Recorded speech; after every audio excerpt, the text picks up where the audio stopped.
Welcome to CEO's Library, the 1% bookshelf, your gateway to the most impactful business books shaping industries and driving innovation. I'm your host, and today we're diving into a timeless classic that has transformed millions of lives and careers.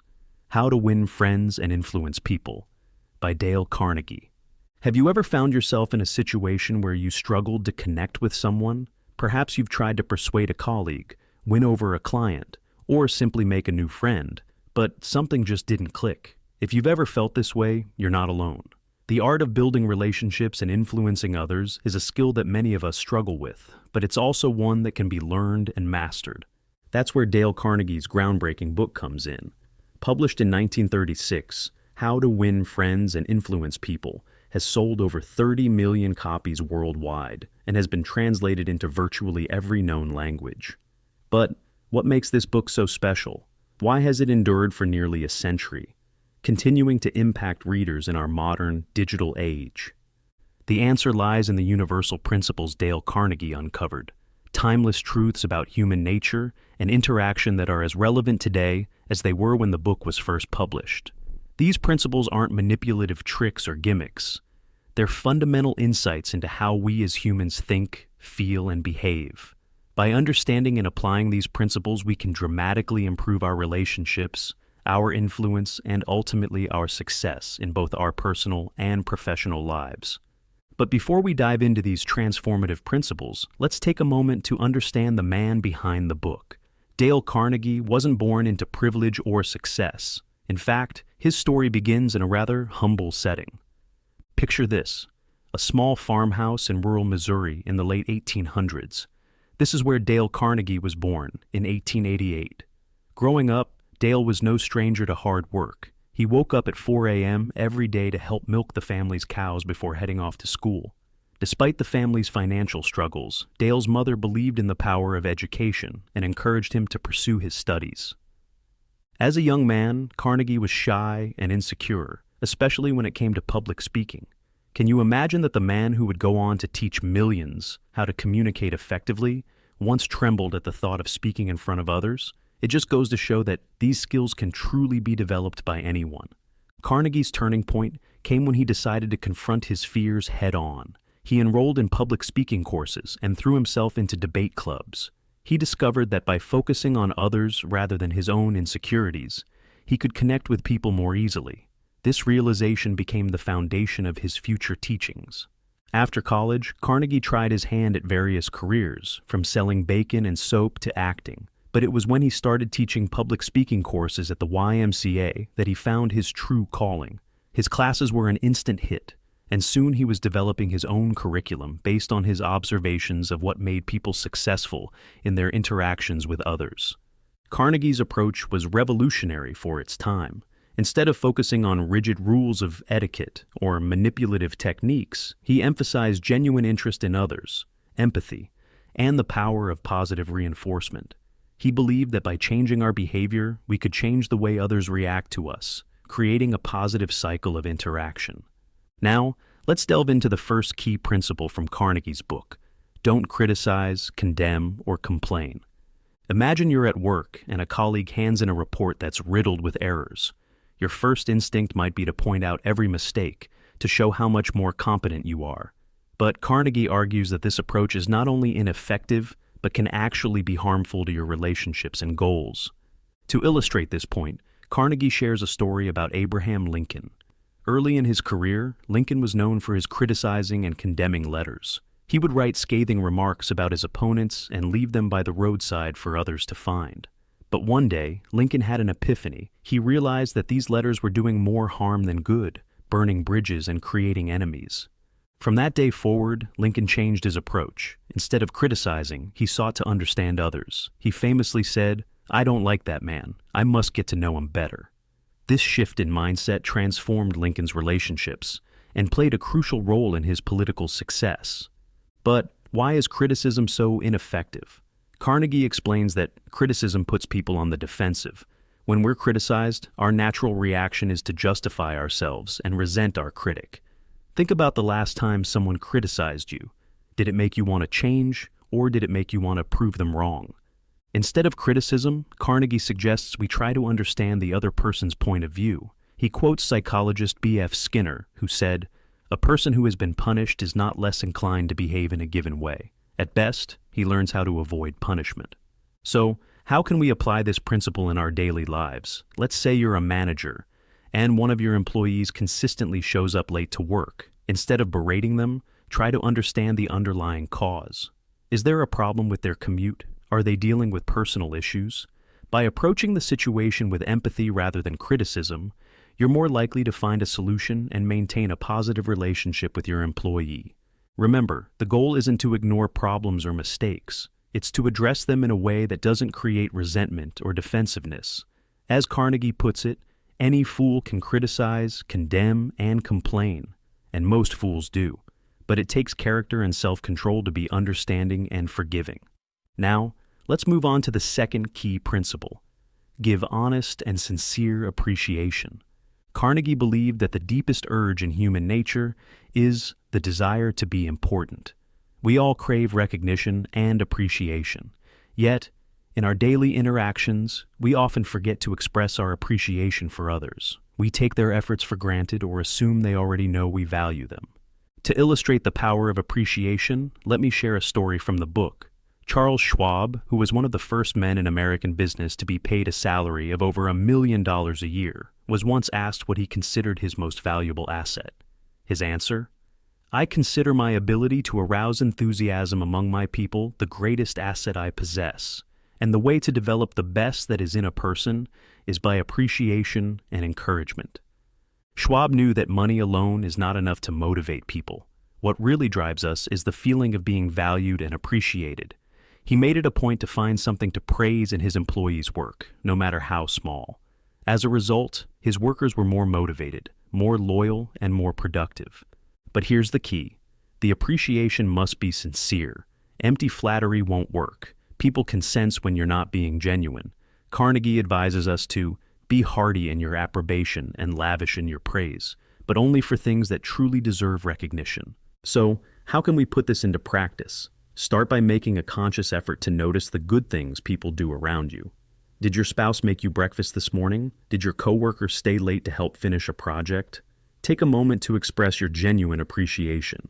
Be specific about what you're appreciating and why it matters to you.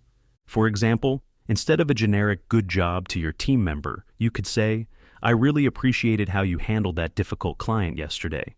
Your patience and clear communication helped turn a potentially negative situation into a positive one." It's exactly the kind of customer service we strive for.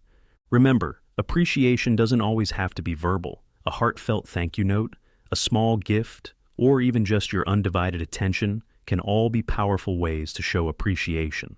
By mastering the art of giving honest and sincere appreciation, you'll not only make others feel valued, but you'll also create an environment where people want to go the extra mile.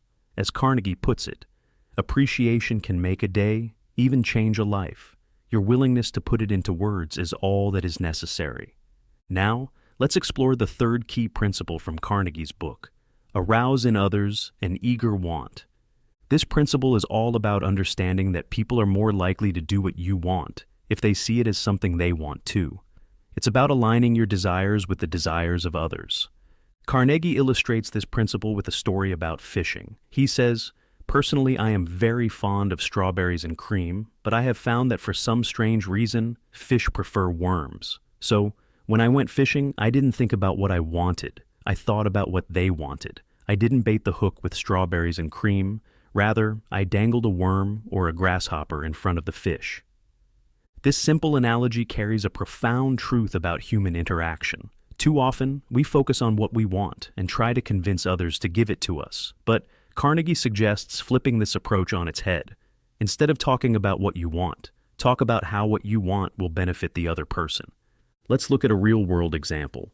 Imagine you're a sales representative trying to sell a new software system to a company.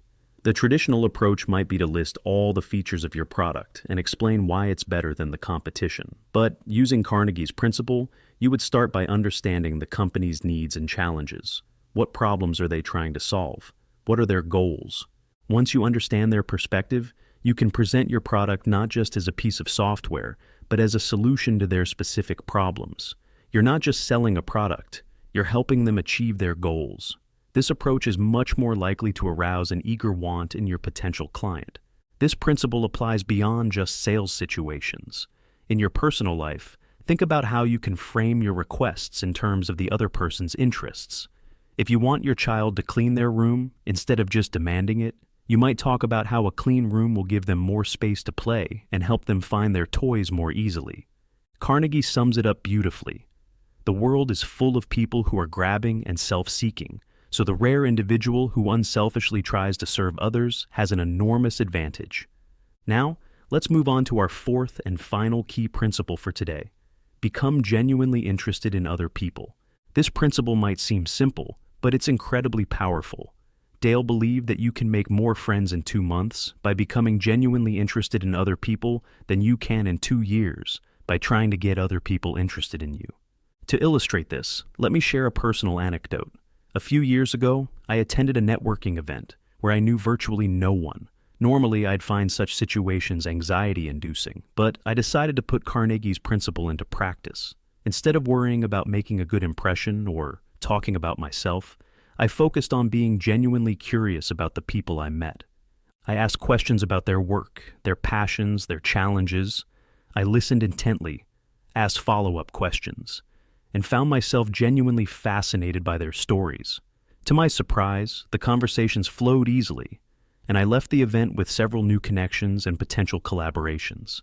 The key here is genuineness. People can tell when your interest is fake or when you're just waiting for your turn to speak. True interest means listening more than you talk, asking thoughtful questions, and remembering details about people's lives. Carnegie shares the story of Theodore Roosevelt, who had a remarkable ability to make people feel important. Whether he was talking to world leaders or White House staff, Roosevelt would take the time to learn about their interests and experiences. He would remember details about their lives and ask about them in future conversations. As a result, people were drawn to him and eager to support his initiatives. So, how can we cultivate this genuine interest in others? Start by being curious. Everyone has a story, experiences, and knowledge that you don't. Approach each interaction as an opportunity to learn something new. Practice active listening. Focus on what the other person is saying rather than planning what you'll say next. And remember details about people's lives, their children's names, their hobbies, their goals. When you follow up on these details in future conversations, it shows that you truly care. Becoming genuinely interested in others not only helps you build stronger relationships, but it also enriches your own life. You'll gain new perspectives, learn new things, and potentially discover opportunities you never knew existed. As we wrap up today's episode, let's recap the 4 key principles we've discussed from Dale Carnegie's How to Win Friends and Influence People. 1. Don't criticize, condemn, or complain. 2.